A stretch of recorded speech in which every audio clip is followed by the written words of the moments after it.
Jirraa jirtuu daawwattootaa fi dhaggeeffattoota qophii keenyaa akkam jirtu nagaa keessanii isiniin jechaa sirna naqata aadaa Wallaggaa irratti qophii tokko qabannee dhufaa jirra. Haga xumuraatti nu hordofaa. Gatiin maaddii immoo 5,000 kennanii qaraxa immoo 200. Gatiin argaa birri 10,000. Eshi gatiin maaddii 5,000. maaddii 5,000. Gatiin qaraxa immoo 200. Eshi 10,000 200 200 fi 10,000. Eshi kunoo maaliif? Warqeen immoo warqee taamunii waqeeta 2 yookaan immoo taamunii 44. Waqeeta 44. Giraamatti gaafa jijjiiramu? Giraamatti gaafa jijjiiramu immoo giraama 60. Giraama 60 jechuudha. Giraamii 60 tilmaamaan qarshii meeqa ta'a? Qarshii 200 fi 45. Qarshii 200 fi 45. Ni warqicha fuudhee agarsiisne. Kun warqee mormaa isheeti waqeeta tokko jechaadha. Kun warqee waqeeta tokko. Inni kun warqee waqeeta tokko.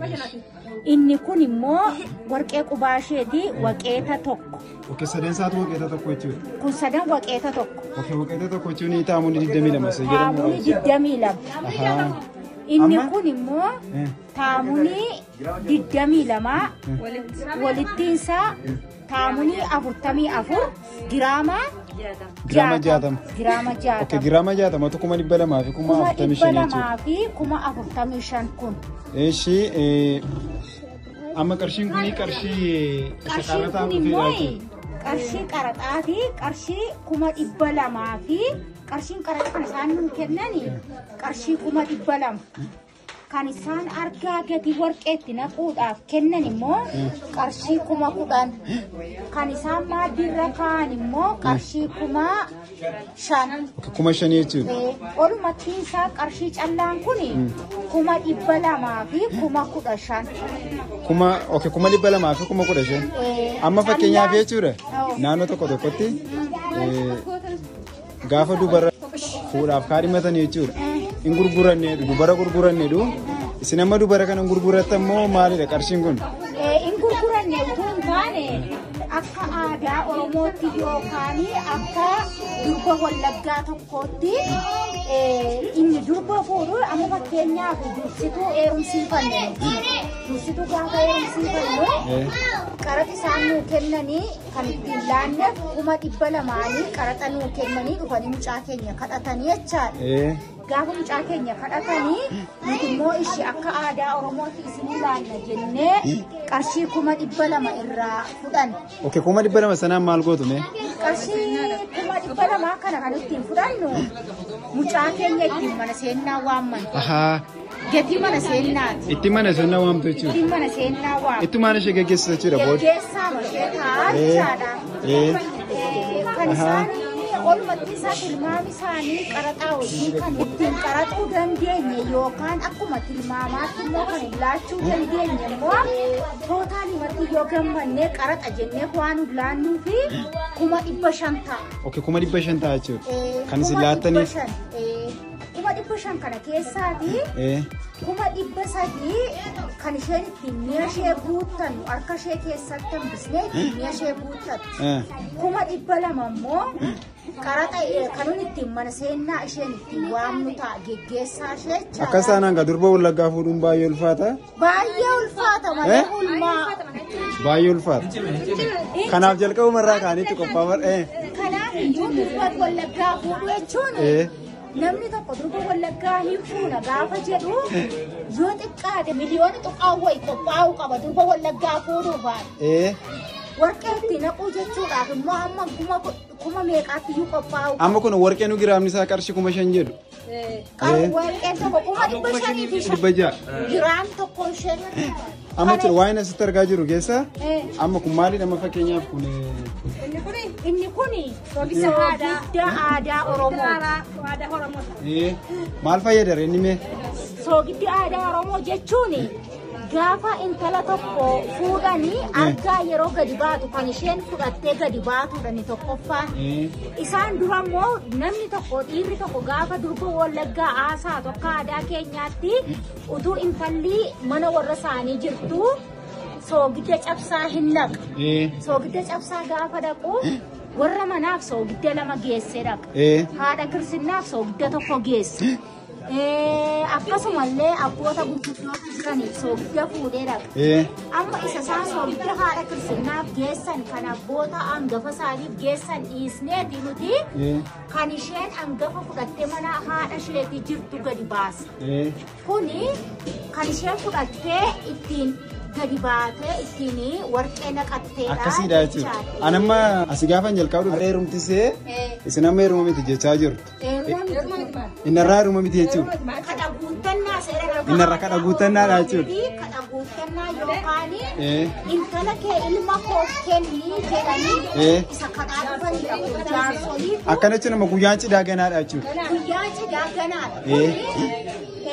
Ijoolleen lamaan waraqata fidanii abboota isaanii waraqata fidanii intalallee laalaatamoo laalaattu jedhanii biqila ilaallaa milkii ilaallaa jedhanii gashan gaafa duraa.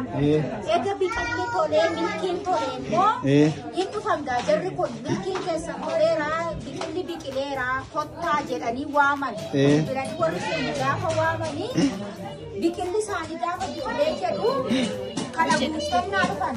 Guuttannaa gaafa dhufan kana birrii kanaan intala keessan nuu kennaa egzootaa jedhanii dhufan. Gaafa isaan egzootaa jedhanii dhufanii ishi sinii laannaa qaraxa amma kana nuu kennaa qaraxa kuma 200 nuu kennaa.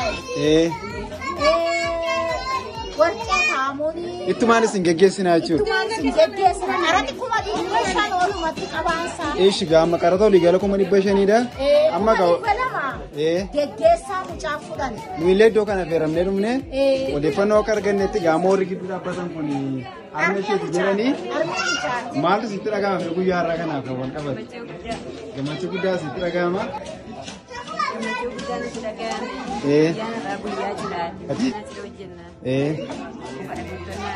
Guyyaa sana isin dhumna warri isin bira dhaabbatan kun immoo ollaa keessanidha. Mi'aarraa iddoo kana maal dhuftan meesi?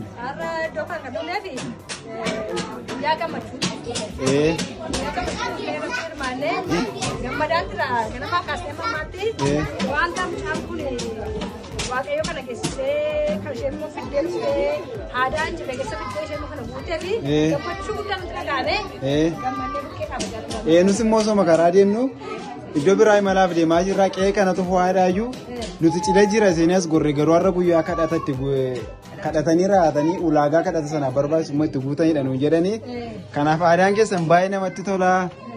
Nuti qarshii kana ani kan jechuu barbaadu isheen gidduu keenya dhaabattu anaaf obboleettii kooti hangafatii ani boqotu suusheeti eegoo isheeti gammachuu keessa baatee dubbachuu ibsachuu illee haadhoon koo kun baay'ee gammachuun hunda isheen ol gatii mee maallaqa kana fuudhaatti kenname fuudhanii ol agashanii tokko isaa hin kuftu maali itti kennaa tokko.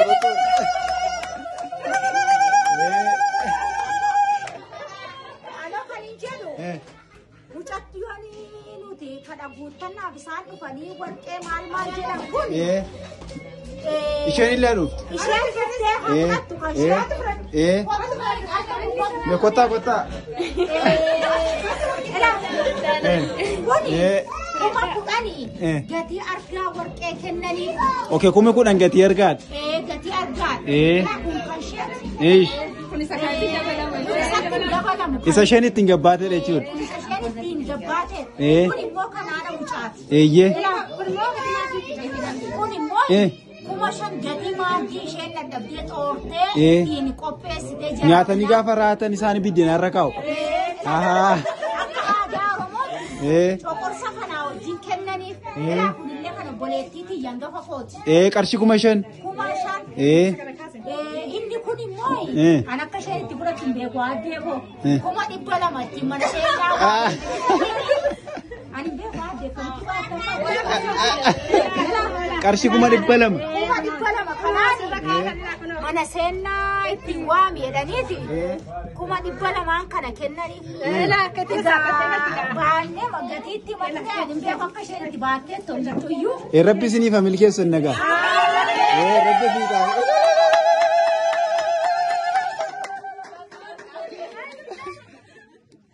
Amma jechuudha guyyaa gaafa cidha keessan illee nu affeera ni dhumna qophii keessan kana qilleensarra isiniif oolchina.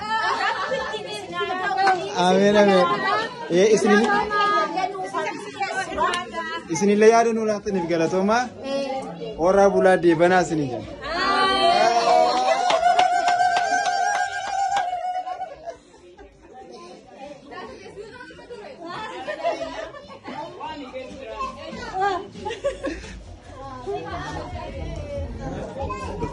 Baay'ee namatti tola. Baay'ee sagantaan kuni sagantaa adda. Baay'ee bareeda.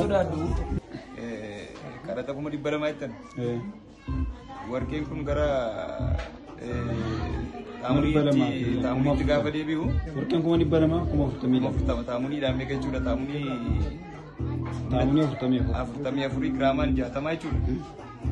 Har'a amma taamuniidhaan gaafa hirrignee gara birrii 200 fi 245 jechuudha. Namni sodaatee jechuudha durbana ijoo fuudhuun sodaatu. Durbana ijoo fuudhuun baay'ee ammaataadha. Gardee haaraadha. Akkana jechuun amma shamarran warri sichi heerumanii ishee jedhanii gadi ba'an jechuudha. Tola jedhee gadi ba'an. Birrii 50 qarataa 50 kennee birrii 50 kennee. Beeru gaara beeraa. Yaadni dhugaadha.